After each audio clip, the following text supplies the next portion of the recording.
안녕하세요. 저는 30대 남자입니다. 여기 계신 여러분들 대부분이 저보다 나이가 많으신 걸로 알고 있어요. 그럼 다들 저처럼 사람 인연이란 것이 참 신기하고 요상하단 것도 다 알고 있으리라 생각합니다. 제가 그걸 깨달은 일을 이번에 겪게 되었어요. 지금부터 그 이야기를 한번 해보고 싶어서 이렇게 글을 적게 되었습니다. 저는 고아였습니다. 제가 태어나서 가진 최초의 기억은 고아원에서부터 시작하거든요. 눈이 펑펑 내리던 추운 겨울, 고아원에 딸린 운동장에서 눈사람을 만들었던 기억이 나요. 장갑도 없어서 손이 꽁꽁 얼었고 콧물이 주룩주룩 났죠. 그래도 까르르 웃으면서 행복했던 것 같아요. 저는 그렇게 많은 사람들과 함께 생활하는 것부터 배웠습니다. 고아원엔 저보다 형 누나들도 많았고 동생들도 많았거든요. 고아원 선생님들은 다정하셨어요. 그 당시만 해도 저뿐만 아니라 모든 아이들이 저처럼 사는 줄 알았죠. 초등학교에 입학하던 순간 깨달았습니다. 제가 남들과 조금 다른 환경에서 크고 있다는 사실을 말이에요. 그때 처음으로 궁금했던 것 같아요. 나의 부모님은 어디 있는지에 대해서 말이에요. 원장님께 물어봐도 다른 선생님께 물어봐도 돌아오는 것은 곤란한 웃음뿐이었습니다. 그러던 어느 날이었습니다. 저는 원장실에 불려갔어요. 다른 날과 다르게 깨끗한 새 옷을 입었고 머리도 반듯하게 손질하고 말이에요. 원장실 문을 열어보니 어떤 부부 한 쌍이 저를 웃으며 반겨주었습니다. 원장님은 제게 말씀하셨죠. 진수야, 너의 부모님 되어주실 분들이란다? 그 말에 무척이나 기뻤습니다. 제게도 드디어 남들 다 있는 부모가 생긴다는 것에 대해서 말이에요. 저는 8살에 그렇게 양부모님께 공개 입양이 되었습니다. 양어머니와 양아버지는 오랜 기간 동안 아이를 가지기 위해 노력하셨지만 아이가 생기질 않으셨고 결국 아이를 너무 원하는 양어머니의 고집을 이기지 못해 입양을 선택했던 거였습니다. 양아버지는 입양을 반대하셨지만 양어머니의 고집이 무척 세셨던 거죠. 그래서 양아버지는 이왕 입양할 거 튼튼하고 어느 정도 큰 남자아이로 하자고 했고 그 아이가 바로 저였던 거죠. 처음엔 양부모님 두 분 다 제게 무척이나 잘 대해주셨습니다. 저를 아껴주셨고 사랑해주셨죠. 하지만 제가 입양된 지 얼마 지나지 않아 양부모님께 정말 거짓말처럼 임신에 성공하셨고 다음에 예쁜 딸을 하나 낳게 되었어요. 제 여동생이 바로 그 아이였죠. 그 이후 양부모님이 저를 홀대하기 시작했습니다. 아니 사실 파양까지 고려하시는 것 같았어요. 하지만 공개 입양이 되었던 터라 사회적 시선이 두려운 것인지 저는 파양은 면할 수 있었어요. 하지만 그 이후로 제겐 더 이상 행복이 주어지지 않았습니다. 입양 와서 따뜻하게 불려진 제 이름은 이제 더 이상 아무도 불러주지 않았어요. 어리광을 피우면 돌아오는 것은 양부모님의 짜증 섞인 한숨들 뿐이었죠. 하지만 여동생은 무척이나 사랑받고 살기 시작했어요. 그래서 전 어린 마음에 여동생이 무척 싫었습니다. 저와 8살의 차이가 나는 여동생은 작고 귀여웠지만 그만큼 제게로부터 부모님의 사랑을 빼앗아간 존재라서 무척이나 밉고 원망스러웠습니다. 그리고 어린 동생을 질투하는 저를 양부모님은 더욱 홀대하셨죠. 그렇게 서로 악영향은 악영향을 낳았어요. 부모님이 홀대하면 홀대할수록 저는 여동생을 싫어했고 제가 여동생을 싫어하면 싫어할수록 천대받았어요. 그렇게 생긴 제 질투는 생각보다 컸어요. 양부모님 눈을 피해 때리기도 했고 넘어뜨리기도 했고 그러다 걸려서 된통 혼나기도 했습니다.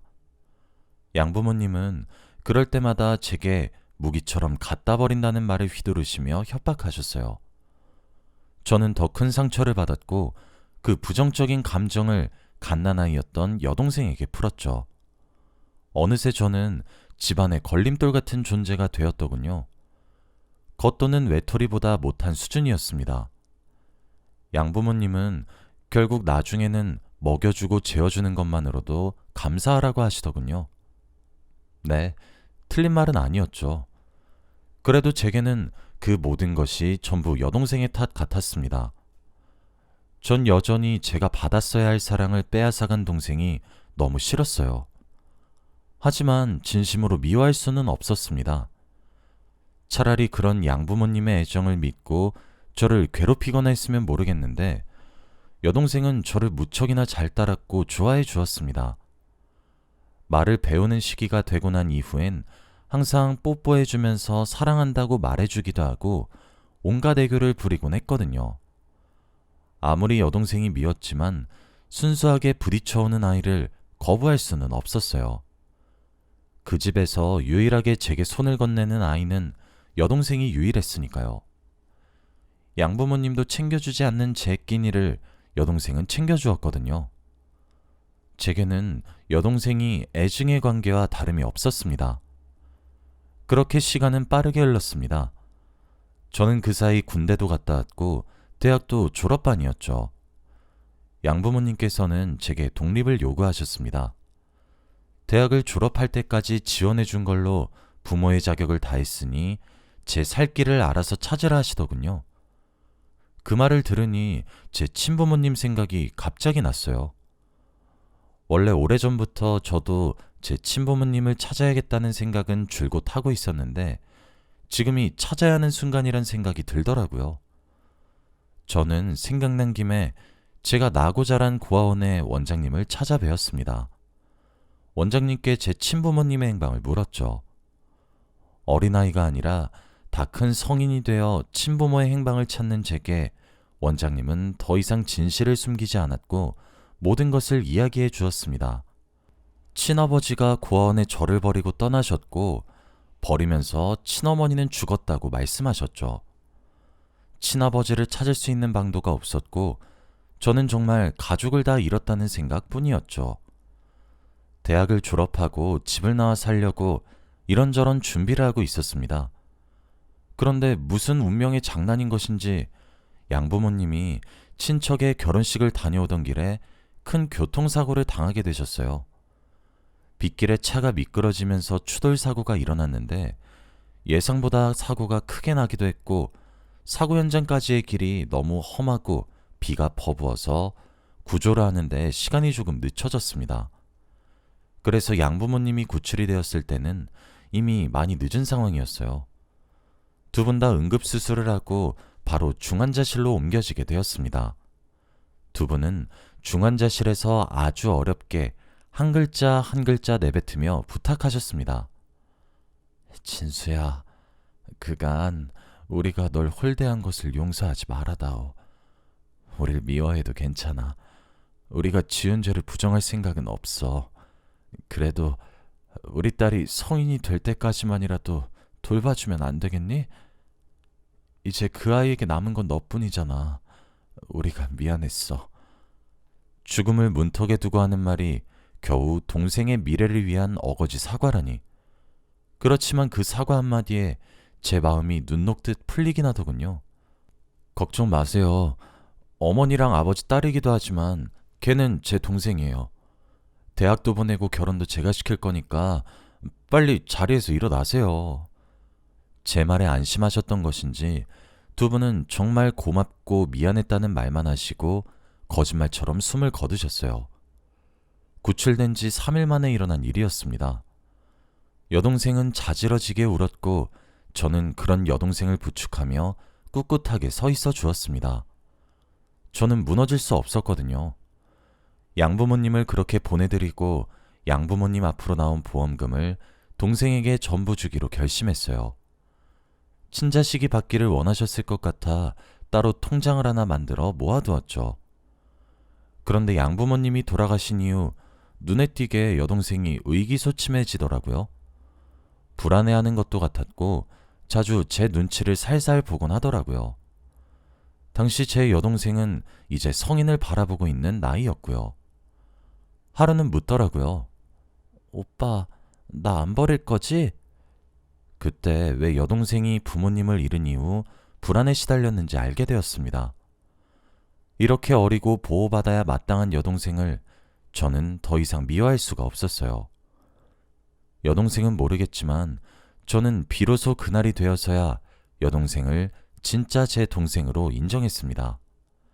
그 이후부터 여동생을 뒷바라지하기 시작했어요. 저는 졸업 이후 바로 대기업에 안정적으로 취업할 수 있었습니다. 여동생은 제가 사라지지 않을 거란 사실을 알고 난 이후 다시 기운을 차려서 씩씩하게 학교 생활을 하게 되었어요. 저는 여동생에게 좀 더 완전한 울타리가 되어주고 싶었습니다. 그러다 보니 어느새 제 나이는 30이 되었죠. 저는 선을 보기로 했습니다. 제가 하루라도 빨리 결혼을 하면 동생에겐 새 언니가 생길 테고 여자끼리 통하는 것이 있을 테니까요. 그렇게 아내를 만나게 되었습니다. 아내는 순한 인상을 가지고 있었고 무엇보다 참 착하게 느껴졌습니다. 아내는 가난한 집에서 태어났고 모은 돈이 얼마 없다고 했어요. 하지만 그런 것은 일절 상관없었어요. 제가 돈을 잘 버니까요. 제가 선자리에 나가서 세운 조건은 하나였습니다. 제 동생을 자신의 가족처럼 잘 돌봐주는 것이었죠. 저는 그저 제 여동생을 잘 대해줄 수 있는 착한 여자가 필요했거든요. 지금 생각해보면 결혼했던 제 목적도 처음부터 틀렸었던 것 같아요.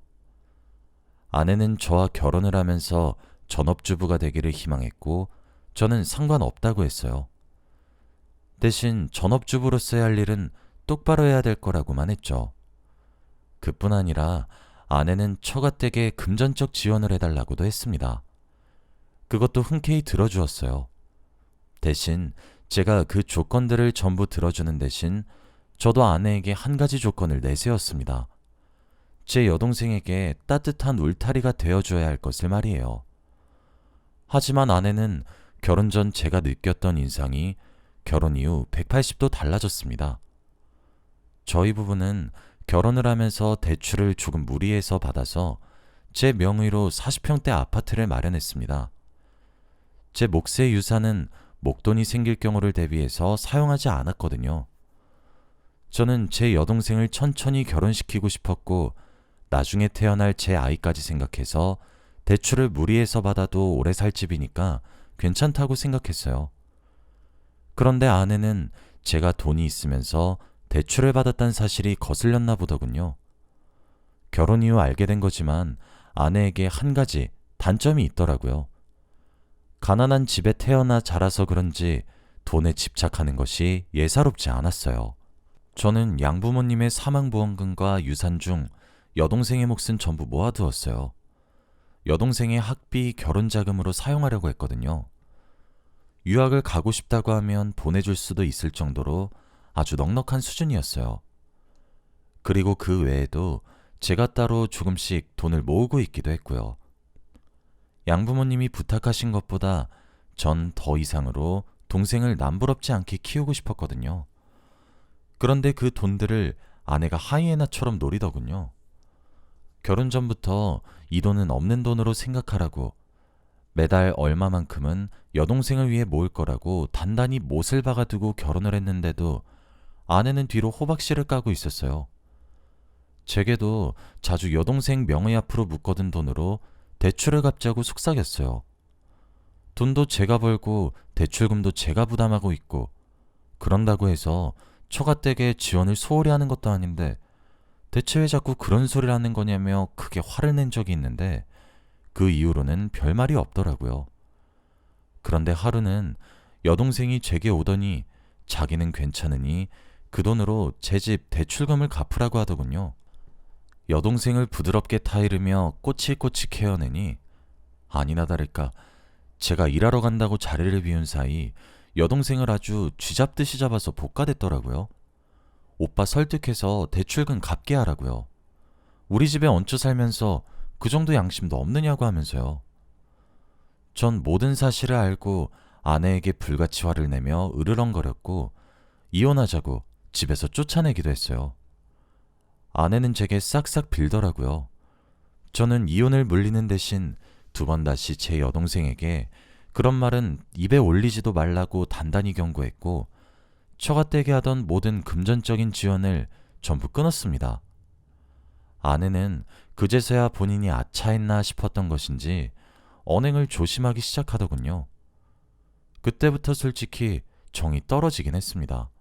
저는 아내가 제가 가진 재력을 조건으로 보고 결혼한 것에 개의치 않아 했었거든요. 저도 제 여동생에게 울타리를 만들기 위한 목적으로 아내와 결혼을 했던 거였으니까요. 그렇게 목적을 가지고 한 결혼이라면 쌍방의 목적이 동시에 이뤄져야 하는 건데 아내는 결혼하고 나서 보니 순 자기 것만 챙기려고 하는 이기적인 사람이었죠. 제가 그렇게 한번 모든 지원을 끊었더니 아내는 아차했던 것인지 다시 제 동생을 살뜰히 보살피더라고요. 그 모습을 보고 저도 다시 처가댁에 지원을 하기 시작했고요. 계산적인 부부의 모습이라 해도 할 말이 없지만 원래 각자의 사정이란 것이 있으니까요. 우린 그렇게 표면적으로 매우 화목한 가족이 되어 있었습니다.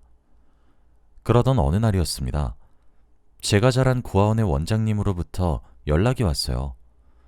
그 연락은 어찌 보면 당혹스럽고 어찌 보면 반가우면서도 무서운 그런 연락이었죠. 바로 친어머니로부터의 소식이었거든요. 알고 보니 친어머니는 죽은 것이 아니었더군요. 친아버지께서 친어머니가 낳은 저를 강제로 빼앗다시피 하시면서 잠적을 하시게 되었고 당시 혼인신고도 올리지 않은 상태였기에 친어머니는 도망가신 친아버지를 찾으실 수도 없으셨더군요. 그렇게 도망친 친아버지께서는 무슨 생각이셨는지 몰라도 저를 고아원에 버리셨고 친어머니는 죽었다고 고아원에 이야기를 했던 모양이었습니다.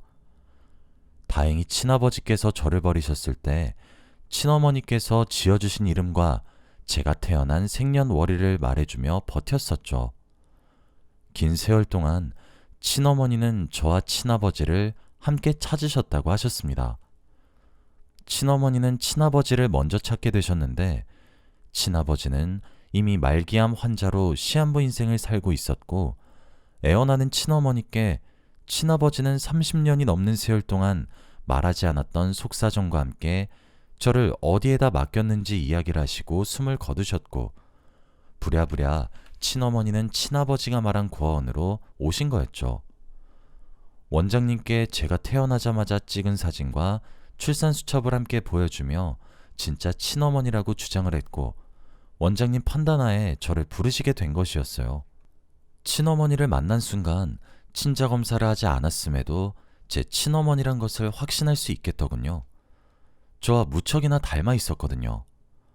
저희는 보자마자 얼싸안고 엉엉 울었습니다. 저는 항상 버림만 받으며 살았다고 생각했었어요. 하지만 친어머니만큼은 저를 몇십 년이 걸려도 끝내 포기하지 않고 찾으려고 노력했다는 사실이 참 감동적이었고 벅차오를 정도로 무척이나 기뻤습니다. 수십 년 만에 만난 어머니 얼굴은 낯설었고 어색했지만 그동안 하고 싶은 이야기들이 너무 많았어요. 그리고 저는 이 사실을 아내에게 가장 먼저 알려줬죠. 아내가 저와 같이 기뻐해주고 축하를 해줄 것이라고 생각했어요. 하지만 아내의 반응은 예상과 달리 싸늘했습니다. 여보, 왜 그런 문제를 나랑 상의 없이 결정해? 막말로 당신 친어머니가 당신 재산 노리는 걸 수도 있는 거 아니야? 내가 당신이랑 결혼을 왜 했는데? 나는 이상형이 고아였어.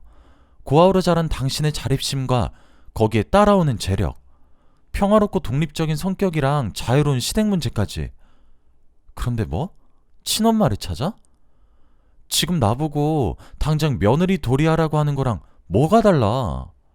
당신 말 조심 못해? 내가 당신 보고 며느리 도리하라고 했어? 어떻게 남편이 친엄마를 찾았다는데 말을 그렇게 해?